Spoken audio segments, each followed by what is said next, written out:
Bonjour tout le monde, c'est Sandrine. Alors je suis très heureuse de vous retrouver pour vous présenter mon nouveau tarot. C'est le Père Noël qui est passé avant Noël. Voilà, il était dans ma liste. Ça faisait très longtemps et j'ai craqué, bien sûr.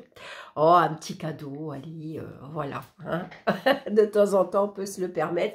Ça faisait longtemps qu'il me faisait de l'œil. J'aime beaucoup ces illustrations. Il fait un peu vintage. Il me fait penser à un autre tarot qui est ancien. Je ne me rappelle plus du nom. Je l'ai vu en plus passer sur Vinted. Et les illustrations ressemblent un peu à celui-ci, sauf que là, il est coloré. Alors, j'aime beaucoup. C'est des couleurs tendres. C'est des couleurs douces. Et puis, il est entre le style romain, entre le style grec. Enfin, vous allez voir. Vous l'avez déjà sûrement vu, déjà passé.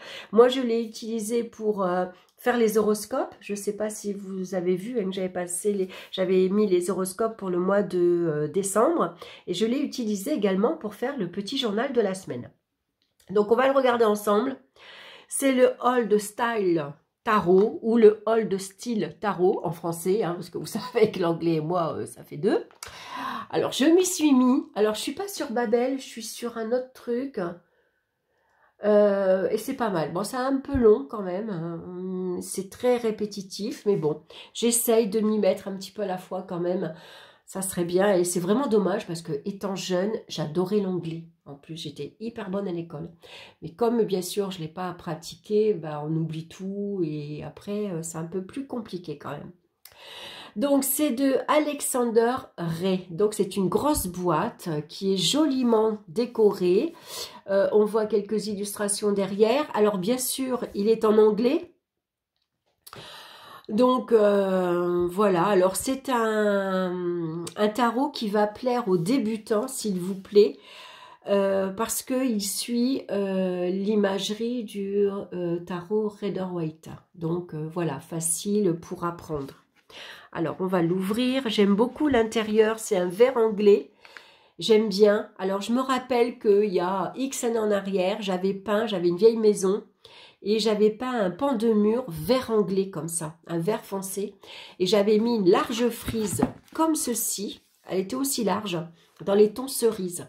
Ça fait super joli. Le vert et les tons de framboise, cerise, grenat, ça fait super chouette. Et franchement, c'était assez original.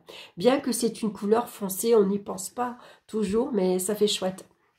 Donc, on va retrouver un petit livre à l'intérieur. On va le regarder et voici les cartes. Alors, j'aime beaucoup le dos. Il est magnifique. Vraiment, j'aime beaucoup. Alors, on va le regarder après. On va regarder le petit livre. Ça va être vite fait parce qu'il n'y a pas grand chose, hein. Bien sûr, il y a une introduction en anglais, donc c'est facile, bien sûr, à traduire. Hein. Je regarde ici. Donc, on a un petit mot sur la structure du tarot, les arcanes majeures et les arcanes mineures, hein, à quoi correspond. C'est assez succinct, mais bon, voilà, c'est une petite explication. Ensuite, comment poser sa question. Ça, c'est super intéressant parce que bien souvent, on nous dit qu'on pose mal la question. C'est vrai qu'on a tendance parfois à poser une question qui répond par oui ou par non. Et c'est vrai que ça ne va pas. Avec le tarot, il faut mieux employer comment, quand, pourrais-je, que dois-je faire par exemple, plutôt que est-ce que je vais avoir ou est-ce que je vais trouver, voilà, qui répond par oui ou par non. Donc, on a un exemple de tirage en 3 cartes, passé, présent, futur, et on peut rajouter éventuellement une carte, la 4e et la 5e ici, pour avoir un complément du passé, un complément du futur. Donc, j'ai trouvé ça assez intéressant. Et puis, on va passer de suite aux arcanes majeures. Donc là, on a le fou ici. Hein. Donc, un petit mot sur la carte. Le fou, qu'est-ce qu'il représente? Donc, la carte est en noir et blanc. On a la signification à l'endroit, la signification à l'envers. On a un avertissement. Je trouve que c'est pas mal. Et on a la réponse rapide. Et ça, j'ai trouvé ça chouette parce que, par exemple, vous êtes pressé, vous voulez faire un tirage en 3 cartes ou à une carte, vous voulez connaître la réponse, vous allez de suite ici à la réponse rapide. Et on a ça pour tous les arcanes majeurs et mineurs. Vous voyez, on a exactement la même chose. L'avertissement et la réponse rapide. Alors, j'ai trouvé ces deux petits compléments intéressants parce qu'on ne les retrouve pas dans d'autres tarots. Hein, donc, j'ai trouvé ça sympa. Et puis, on a quelques pages blanches pour mettre quelques petites notes. Donc, voilà. Donc, c'est tout en anglais, par contre. Donc, c'est facile. Hein, on fait une capture d'écran, on va sur Google Traduction et vous avez de suite... donc la traduction en français, on note les petits mots-clés et voilà, ça va très vite. Voilà pour le petit livre qui est assez sympathique. Donc on va regarder les cartes, on a un joli petit ruban dans les tons dorés, pâles. J'aime bien la boîte. Et puis, alors les cartes sont grandes hein, par rapport à un tarot de Marseille. Alors, on a la même hauteur, mais elles sont beaucoup plus larges. Donc, j'aime beaucoup par rapport à l'illustration, bien sûr, ça rend beaucoup mieux. Donc, alors, elles ne sont pas dorées ni argentées, et j'aime bien, parce que moi, je vais les colorer. Alors, j'hésite, faire moitié rose, moitié vert. Peut-être les arcanes majeures en rose, et faire les arcanes mineures en vert. Je trouve que c'est un beau vert. Hein. Et le rose aussi, c'est tendre, ça a de jolies couleurs. J'aime bien. Alors, on commence par les arcanes majeures. Elles ne sont pas dans l'ordre, parce que je l'ai déjà utilisé, au moins les arcanes majeures. Donc, on a la force en numéro 8. On a l'ermite. Le soleil.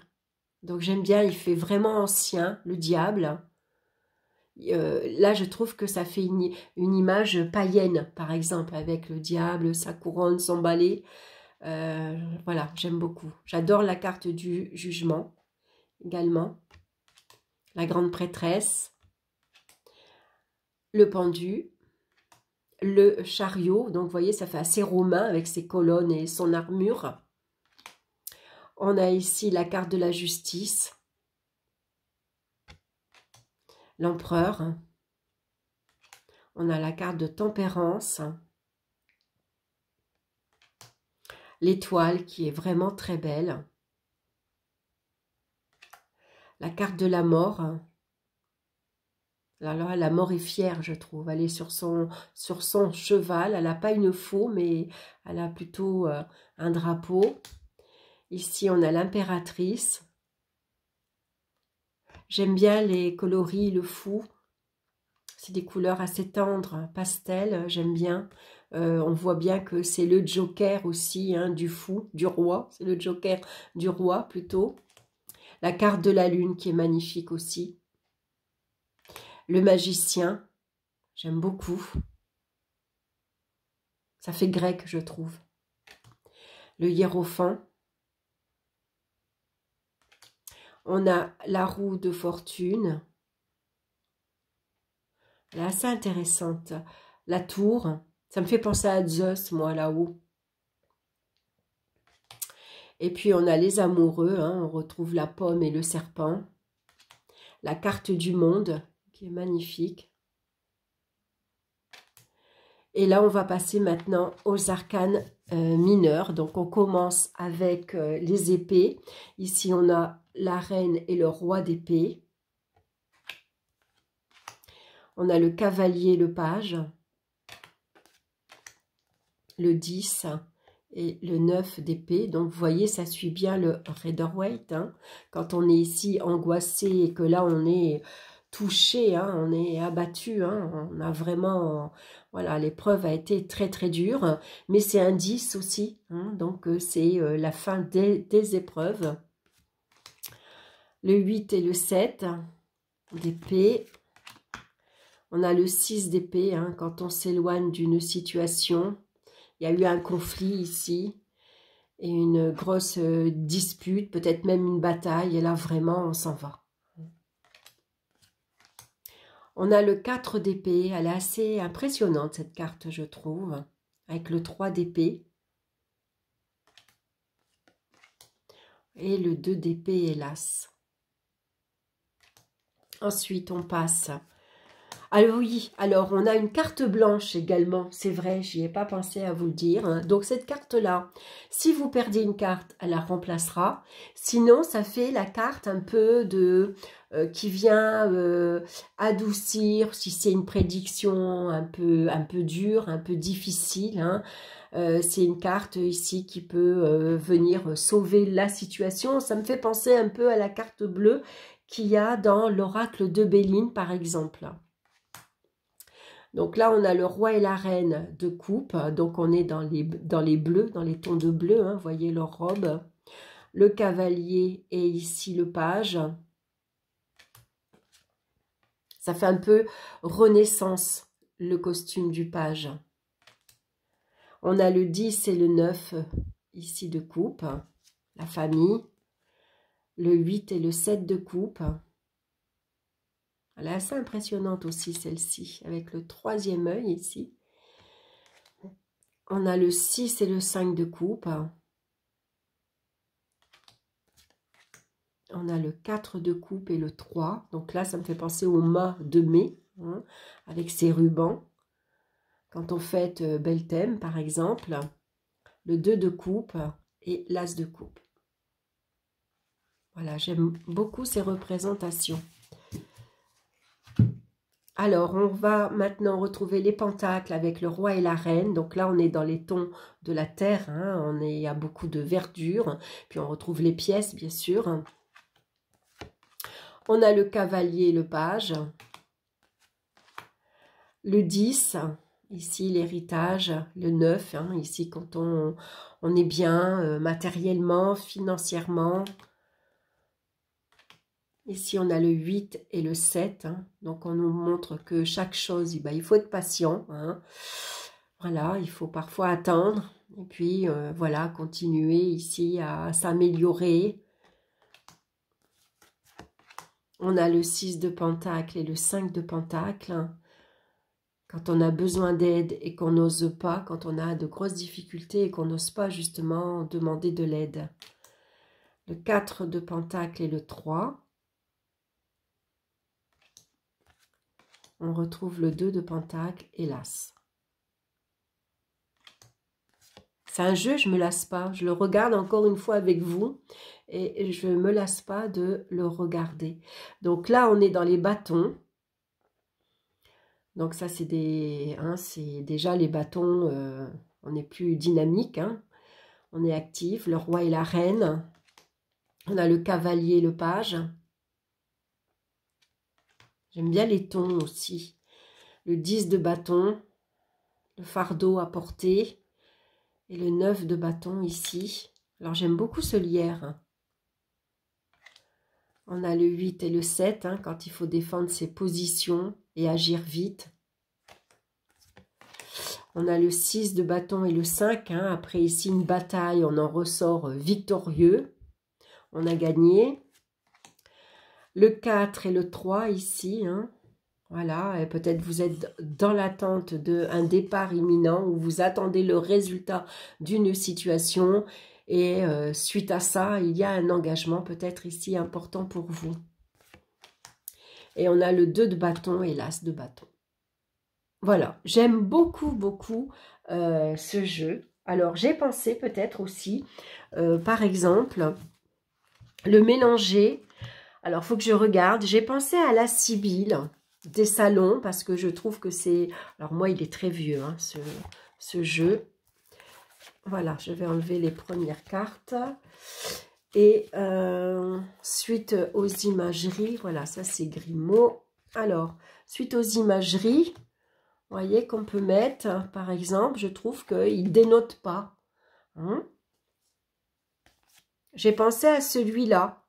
Ça fait un peu plus ancien, mais je trouve que, voilà, je trouve qu'il va bien avec. J'ai pensé, j'aime bien des fois regarder quel oracle pourrait s'associer avec le tarot. Et sinon, celui-ci, c'est la Sibylle de Versailles que je vous ai présenté également sur une autre vidéo, si vous voulez aller la revoir. Donc, on a un beau petit pochon bleu marine. Alors, c'est vrai que celui-ci, c'est sur Versailles, hein, donc... peut-être rien à voir, mais pourquoi pas. Je trouve qu'il est pas mal aussi. Voilà, j'aime bien. Voilà, on a quoi, le militaire, hein, vous voyez, on a cette couronne ici. Je trouve que c'est voilà, un oracle qui pourrait très bien aller également avec ce tarot. Voilà, vous me direz ce que vous en pensez ou si vous avez une idée d'un oracle qui pourrait, un peu vintage, un peu ancien, qui pourrait aller aussi avec ce tarot. N'hésitez pas hein, à me laisser en commentaire ce que vous en pensez. Voilà, je vais faire ça parce qu'avec la lumière, peut-être vous ne voyez pas. J'ai voulu mettre une lumière supplémentaire. Donc voilà pour la présentation de ce nouveau tarot que j'aime beaucoup.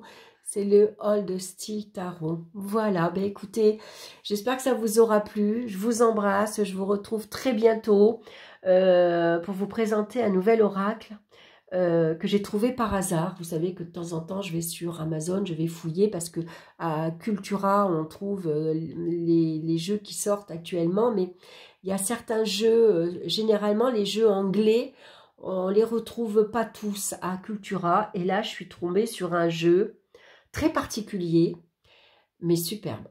Alors, en anglais. Alors, je suis en train de le traduire. J'ai déjà traduit pas mal de choses. Je vais essayer de traduire une carte ou deux pour au moins vous parler comme ça, vous dire le message, hein, voir quel style de message on peut avoir avec les cartes. Donc, je prépare ça et ce sera la prochaine vidéo.